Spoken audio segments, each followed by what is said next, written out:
The damp, heavy air of the Lorraine region in eastern France during the early morning hours of September 19, 1944 clung to the steel hulls of the Panther tanks belonging to the German 113th Panzer Brigade. A thick, impenetrable ground fog had settled over the rolling agricultural valleys and shallow hills surrounding the town of Ericourt, masking the movement of massive armored formations and reducing visibility to mere yards.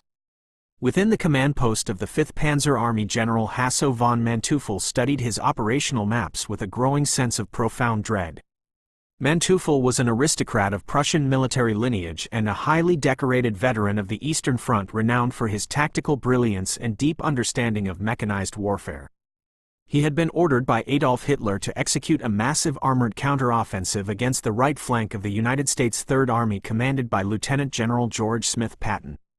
The strategic objective was to sever Patton's vulnerable logistical lines, drive a wedge into the advancing American front, and halt the relentless Allied drive toward the German border. To accomplish this ambitious goal, Hitler had stripped the Eastern Front and the strategic reserves of their newest, most potent weapons, deploying a series of newly formed panzer brigades to spearhead the assault. But Manteuffel, analyzing the true state of his forces, knew that the political mathematics of the German High Command bore absolutely no resemblance to the grim physical realities of the battlefield. The formations under his command, particularly the 111th and 113th Panzer Brigades, were a catastrophic illusion of military strength. To understand the tragedy that was about to unfold in the fields of Ericourt, one must examine the fundamental structural flaws of the German war machine in the late autumn of 1944. Following the disastrous collapse of Army Group Center in the east and the chaotic retreat from the Falaise Pocket in the west, the German army was hemorrhaging experienced manpower and material at a rate that the industrial sector could no longer replace. In a desperate attempt to rebuild his armored striking power, Hitler had ordered the creation of independent panzer brigades. On paper, these brigades appeared to be formidable instruments of war. The 113th Panzer Brigade, for example, was equipped with over 40 brand-new Panzerkampfwagen 5 Panther Ausführung G medium tanks straight from the manufacturing assembly lines. The Panther tank was widely considered by the German command to be the finest armored vehicle of the war. It was a massive machine weighing 45 tons, protected by thick, heavily sloped frontal armor that was virtually immune to the standard 75mm guns of the American Sherman tanks at combat ranges. It was armed with a devastatingly powerful 75mm KWK-42L-70 high-velocity gun capable of penetrating the frontal armor of any Allied tank from distances exceeding 2,000 meters. On a purely technical level, comparing raw armor thickness and muzzle velocity, the Panther was a terrifying apex predator. However, war is not fought on a purely technical level or on paper, and Manteuffel understood the fatal vulnerabilities hidden beneath the factory-fresh camouflage paint of his Panthers. The Panzer Brigades had been thrown together with disastrous haste. The experienced tank commanders and veteran crews who had mastered the complex tactics of combined arms warfare in Poland and Russia were dead or in Soviet prisoner of war camps. The crews manning the Panthers of the 113th Panzer Brigade were raw recruits hastily conscripted from the Luftwaffe, the Kriegsmarine, and shattered infantry regiments. They had received a maximum of 3 to 4 weeks of training before being loaded onto rail cars and sent to the front lines. Many of the drivers had less than 10 hours of operational stick time in the complex machines they were expected to maneuver in combat. Furthermore, the German logistical network was in a state of terminal collapse due to the relentless interdiction campaign waged by Allied tactical air power. The Panthers arrived at their staging areas with nearly empty fuel tanks and minimal ammunition reserves. The brigade lacked integral mechanized infantry support, adequate artillery spotting teams, and crucially, they possessed almost no organic recovery vehicles to tow damaged or mechanically disabled tanks off the battlefield. They were a blunt instrument, a collection of highly complex machines crewed by amateurs ordered to advance into the teeth of a fully integrated, heavily experienced American armored division. The primary mechanical flaw that would prove catastrophic for the 113th Panzer Brigade was rooted in a combination of metallurgical decline and a specific geometric vulnerability in the Panther's turret design. By late 1944, the Allied strategic bombing campaign had severely disrupted the German supply of critical alloying elements such as molybdenum, nickel, and chromium. These minerals were essential for creating the tough, ductile steel required for heavy armor plate. Without them, German steel mills were forced to rely on high-carbon alloys that were excessively hard and prone to extreme brittleness. When a late-war Panther was struck by a high-velocity shell, even if the projectile did not physically penetrate the plate, the shock of the impact would cause the interior of the armor to shatter into a lethal spray of high-velocity metal shards known as spalling. This metallurgical weakness meant that a Panther was far more fragile than its thickness suggested. But the most immediate and visible flaw was the curved gun mantlet on the early Ausführung G models. The cylindrical shape of the mantlet was designed to deflect incoming rounds, but its lower curvature created a deadly shot trap. An incoming American 75mm shell striking the lower half of the mantlet would be deflected downward directly through the thin, unarmored roof of the driver and radio operator compartment. This small overlooked geometric detail would turn the Panther's formidable frontal defense into a self-inflicted wound. Arrayed against Manteuffel's precarious strike force was Combat Command A of the United States 4th Armored Division under the tactical direction of Colonel Bruce Clark. The 4th Armored Division was a fundamentally different organism than the German Panzer Brigade.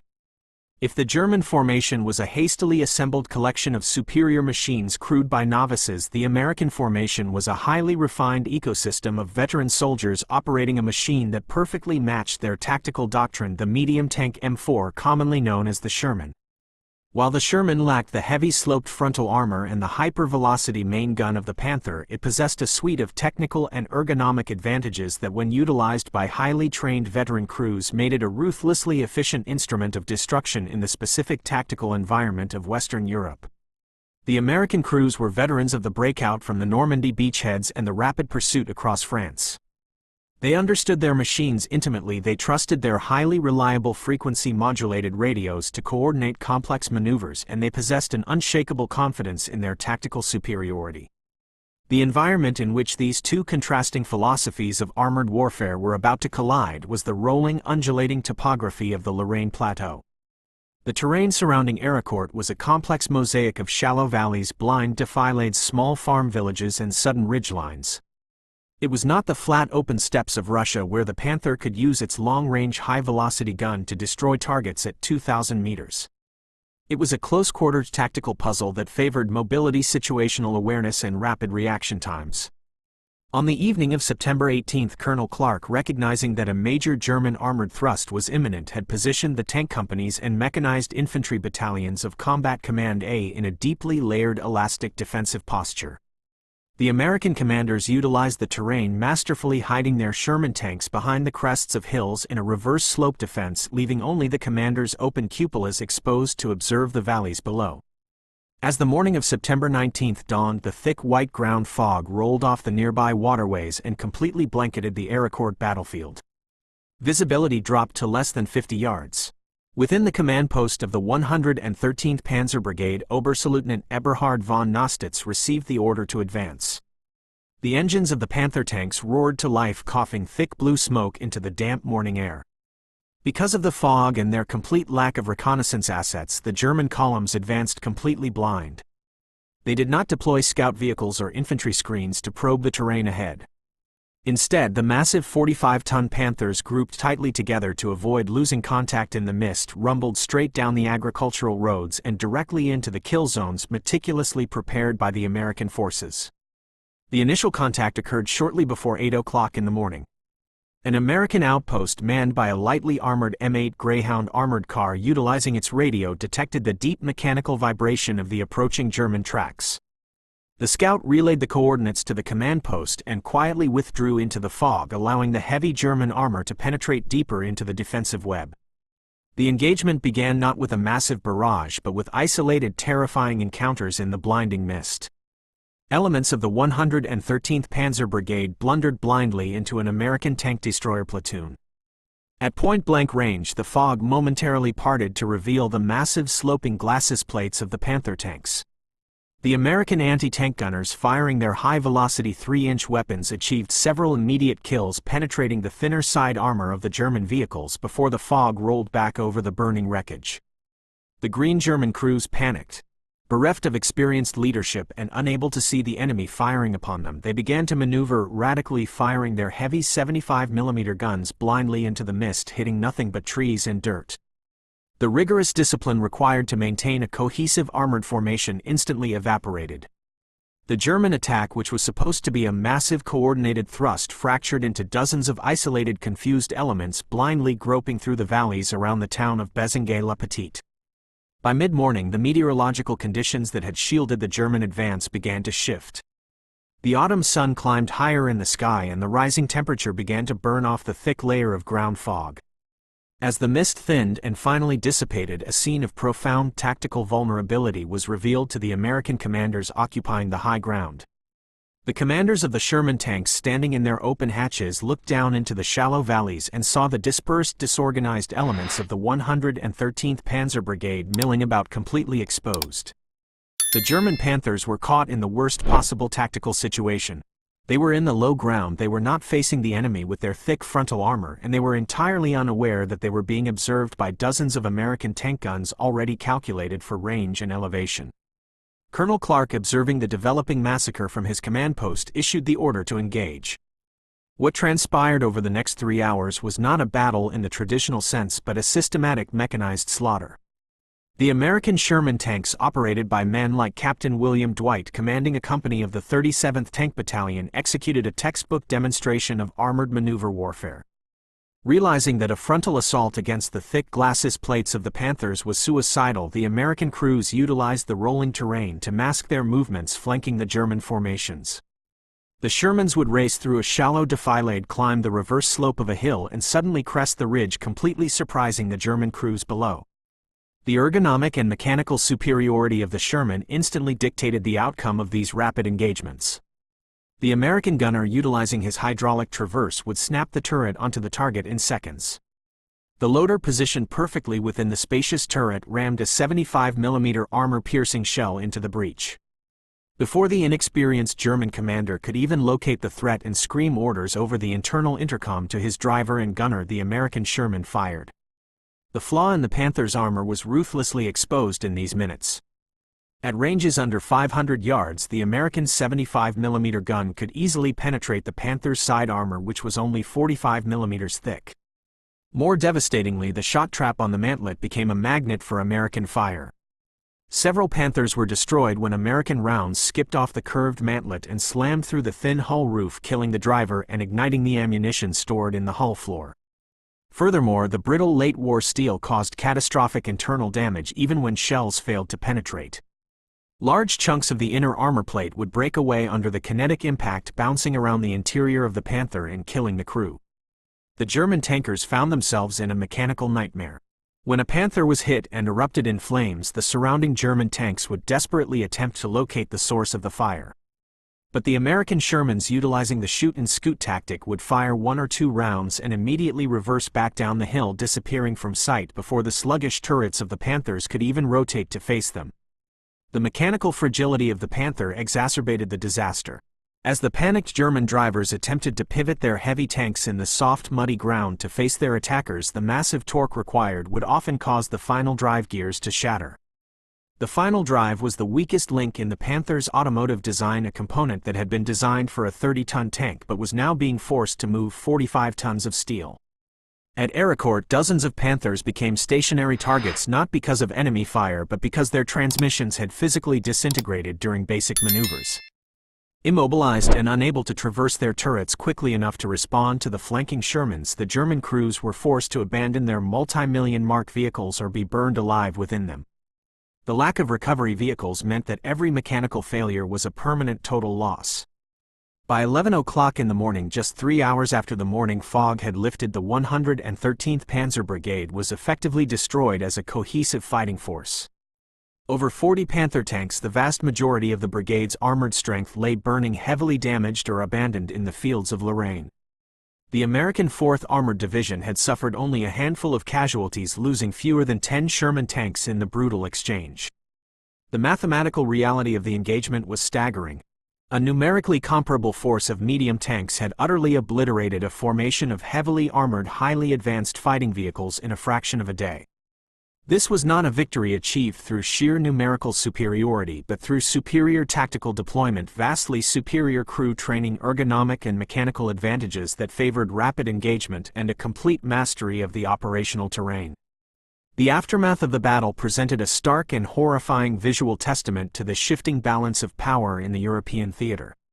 As the afternoon sun beat down on the scarred landscape, American infantrymen and tank crews carefully picked their way through the burning wreckage of the German armored column.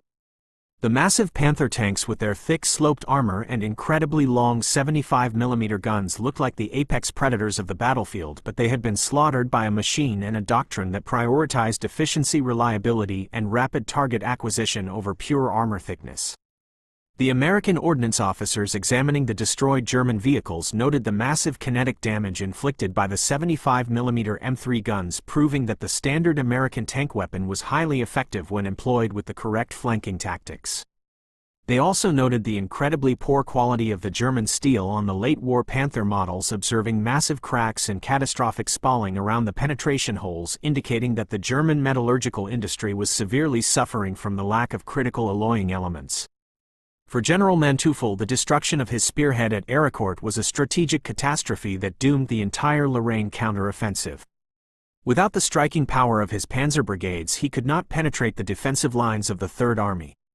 He was forced to order his surviving units to adopt a defensive posture, desperately attempting to hold the line against the relentless mechanized advance of Patton's armored divisions. The Battle of Ericourt forced a profound re-evaluation of armored warfare doctrine within the German High Command. The realization that their newest, most heavily armored tanks could be so easily dismantled by the standard American medium tank shattered the illusion that technological superiority alone could win the war. The German generals realized that a tank is not merely a combination of a gun and armor plate, it is a weapon system that must be integrated into a functional logistical network crewed by highly trained veterans and deployed in a tactical environment that maximizes its strengths. The 3 hours of combat on the morning of September 19, 1944 stand as one of the most decisive tactical armored engagements in the history of mechanized warfare. The German tank commanders who survived the inferno to report back to Manteuffel spoke of the American Shermans not with the derision often found in post-war memoirs but with a deep professional terror. They described an enemy that appeared from nowhere, fired with devastating accuracy, and vanished behind the hills before a response could be formulated. They described an enemy whose turrets snapped onto targets with terrifying speed, an enemy that never seemed to break down, and an enemy that communicated and coordinated its attacks with a ruthless mechanical precision. The slaughter of the 113th Panzer Brigade proved definitively that the American industrial philosophy of producing thousands of highly reliable, ergonomically superior medium tanks combined with an uncompromising tactical doctrine emphasizing mobility and first-shot accuracy was the absolute correct formula for victory in the brutal, fluid battles of the Western Front. The systemic failure of the Panther at Ericourt was not merely a matter of a single-shot trap or brittle steel but a failure of the entire German military philosophy of 1944. They had built a tank that was designed to win a static duel at long ranges, ignoring the logistical and ergonomic requirements of a mobile war of maneuver. They had ignored the necessity of training crews to handle complex machinery under pressure. They had overestimated the durability of their industrial base and underestimated the adaptive brilliance of their adversary. When the Panther Ausführung-Gs of the 113th Panzer Brigade were funneled into the narrow valleys of Lorraine, they were not just fighting Shermans, they were fighting the accumulated weight of American industrial science and veteran experience. The results were written in the blackened hulks of the 40 Panthers that would never leave those fields. The legacy of Ericourt remains a vital lesson for military historians studying the intersection of technology and tactics. It serves as a reminder that a weapon system is only as effective as the human beings who operate it and the doctrinal framework in which it is employed. The Panther, despite its legendary status, was a flawed machine that required a level of logistical support and crew experience that Germany could no longer provide in 1944. The American Sherman, despite its perceived shortcomings, was the perfect tool for an army that prioritized movement over armor and teamwork over individual glory. The destruction of an entire Panzer Brigade in a matter of hours was the ultimate proof of this reality. As the sun set over the Lorraine Plateau, the silence that returned to the valleys of Ericourt was the silence of a defeated empire whose most feared weapon had been broken by its own flaws and the relentless precision of an unstoppable enemy. The metallurgical decline that had plagued the Panther was symptomatic of a wider industrial decay within the Third Reich. By mid-1944, the Allied air campaign had targeted the Romanian oil fields, the German ball-bearing plants at Schweinfurt, and the hydroelectric dams that powered the massive steel refineries. The loss of tungsten and molybdenum meant that armor plate could no longer achieve the hardness required to resist high-velocity impacts without becoming as brittle as glass. The German engineers, aware of this, tried to compensate by making the armor thicker, but this only added weight to a chassis and transmission that were already overtaxed. The Panzer Ausführung G was the heaviest version of the tank yet, and its final drive was identical to the version used on the earlier 35-ton prototypes. The mechanical failure rate in the field became staggering, with some units reporting that 50% of their Panthers were non-operational due to mechanical issues before they even engaged the enemy. The American crews of the 4th Armored Division, by contrast, operated tanks that were designed for ease of maintenance. A Sherman tank engine could be pulled and replaced in a fraction of the time it took to access the Panther's transmission, which required the removal of the entire turret and front hull roof. This maintenance gap meant that the Americans could maintain a high operational tempo day after day, while the German units were forced to abandon perfectly serviceable guns simply because a gear had stripped or a seal had failed. At Ericourt, this logistical disparity was amplified by the lack of training in the German crews. Many of the young drivers in the 113th Panzer Brigade did not know how to feather the clutch or manage the gear shifts on steep terrain, causing their engines to stall or their final drives to snap at the most critical moments of the battle. The tactical brilliance of the American short halt cannot be overstated. By using the Westinghouse gyrostabilizer to keep the gun generally on target as the tank came to a stop, the American gunner could fire the first shot of the engagement while the German gunner was still trying to find the target in his high-magnification Zeiss optics. The Zeiss TZF-12A2 was a magnificent piece of glass, but its narrow field of view was a liability in close-quarters combat where targets appeared suddenly at odd angles. The American gunner, using a wide-angle periscopic sight, could find the target quickly and then switch to the telescopic sight for the final aiming point. This two-stage sighting system was much faster than the German method of searching through a high-magnification lens. At Ericourt, in the thinning fog, speed was the only variable that mattered. The tank that fired first won, and the Shermans fired first in almost every encounter. The psychological impact of the Panther's shot trap was also significant for the crews. Word had spread through the panzer regiments that a hit to the mantlet could result in the hull being pierced. This led to a defensive hesitancy among the German tankers, who were often afraid to face the enemy directly, preferring to find hull-down positions that exposed only the turret. But the Panther was not designed for this type of combat. Its slow turret traverse and large rear silhouette made it vulnerable if outflanked. At Ericourt, the American tanks utilized their superior mobility to ensure that the German tanks were almost always being engaged from the sides or rear. The thin side armor of the Panther, which had been kept light to save weight for the massive front glacis, was the ultimate victim of the American flanking maneuvers. A 75mm shell would punch through the side of a Panther with ease, often igniting the ammunition stored in the sponsons and causing the tank to brew up instantly. As the fires of the 113th Panzer Brigade slowly burned out, the fields of Ericourt became a graveyard of German armored ambition. The brigade, which had been intended as a decisive counterweight to Patton's advance, had instead become a footnote of tactical failure. The flaw in the armor was not just a matter of steel and geometry, but a failure of strategic foresight. Germany had built a tank for a war they were no longer winning, and they had crewed it with men who were no longer prepared for the realities of the modern battlefield. The American Sherman, despite its reputation as an underdog, had proven to be the superior weapon system when backed by the full weight of American industrial and tactical integration. The annihilation of the brigade in hours was the final indisputable proof that the era of the Panther was over and the road to Germany was wide open. In the decades that followed, the Battle of Ericourt would be studied in military academies as a classic example of how a technologically superior individual platform can be defeated by a superior integrated system. The Panther was a masterpiece of engineering, but it was a fragile masterpiece. The Sherman was a masterpiece of pragmatism, and in the muddy fields of Lorraine, pragmatism defeated the machine.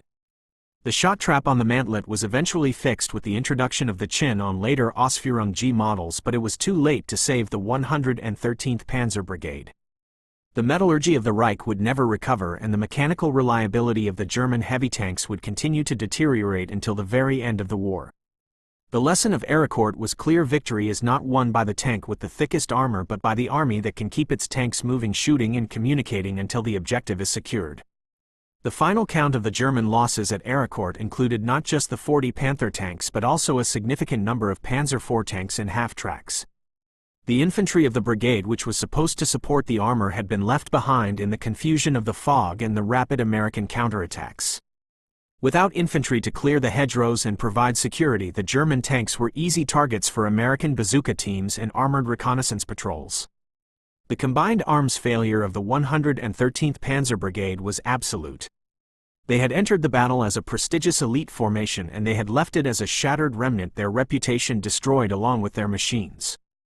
The American 4th Armored Division, having secured the flank of the 3rd Army, continued its drive toward the Saar River, leaving the wreckage of the Panthers behind as a monument to a mechanized slaughter that had lasted only a few hours but had changed the course of the campaign. The morning fog had been the catalyst for the disaster, but the mechanical and tactical flaws of the Panther had been the cause. If the tanks had been more reliable, their crews more experienced, and their armor more resilient, they might have survived the initial American ambush. But they were not. They were the victims of a military system that had reached its breaking point. As Manteuffel retreated to his new defensive lines, he knew that the war was lost. He had seen his finest tanks wiped out by an enemy he could no longer hope to stop. The fields of Ericourt remained quiet, the blackened hulks of the Panthers standing as a warning to any who would believe that technology alone can win a war.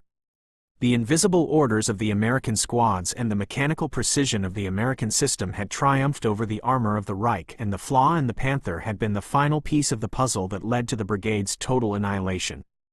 The specific technical data of the Ericourt engagements highlights the lethality of the American 75mm M3 gun against the Panther side armor. Tests conducted after the battle showed that the 75mm armor-piercing shell could penetrate the 45mm side armor of a Panther at an angle of 30 degrees from a distance of 2,000 yards. At the close ranges of 500 yards or less typical of the Ericourt fighting, the penetration was absolute and catastrophic. The American crews were trained specifically to aim for the area between the upper track and the hull roof where the side armor was thinnest. Once the shell penetrated the fighting compartment, it would almost certainly ignite the fuel tanks or the ammunition, causing a secondary explosion that would blow the turret off its ring. This was the fate of nearly half the Panthers lost on September 19. The brittleness of the late war steel exacerbated this vulnerability. Microscopic analysis of the armor plates from Panthers destroyed at Ericourt revealed a high concentration of non-metallic inclusions and a lack of refined grain structure. This made the steel susceptible to fatigue cracking and brittle fracture under high strain rates. A non-penetrating hit from a 76mm shell, which the American M4A376W tanks carried, could still crack the armor and send spalling into the crew compartment. The German tankers were essentially riding in a steel eggshell that could shatter at any moment. This metallurgical crisis was a direct result of the Allied blockade and the bombing of the molybdenum mines in Norway and the nickel refineries in the Balkans. The mechanical failure of the final drives was perhaps the most frustrating flaw for the German commanders. The final drive gears were manufactured using a process called case hardening, where only the outer layer of the steel was hardened while the core remained soft. In theory, this provided a tough, wear-resistant surface with a ductile core. However, due to the poor quality of the raw materials and the lack of time for proper heat treatment, the transition layer between the hard case and the soft core was often brittle. Under the extreme loads of pivoting a 45-ton tank in the mud, the hard case would delaminate and the gears would strip. At Ericourt, many Panthers were found with their engines running and their turrets functional but unable to move an inch. These abandoned tanks were captured by the American forces and towed back for analysis, further revealing the terminal decline of the German armored force. In the final assessment, the 113th Panzer Brigade was not just wiped out by a single flaw in the Panther's armor but by a convergence of flaws that represented the collapse of the German war effort. The shot trap on the mantlet, the brittle steel of the hull, the fragile final drive, the lack of crew training, and the logistical paralysis all combined to ensure that the brigade would be destroyed the moment it encountered a competent, well-equipped enemy. The American 4th Armored Division was more than competent, it was exceptional. They recognized the flaws in their adversary and they exploited them with a clinical and relentless efficiency. The 3 hours of combat at Ericourt were the culmination of this process, a mechanized slaughter that proved that in the age of industrial warfare there is no room for error. The Panther, for all its legendary status, was a machine of the past, and the American system was the machine of the future. The road to Berlin was paved with the blackened steel of Ericourt, a monument to a flawed legend and an unstoppable army.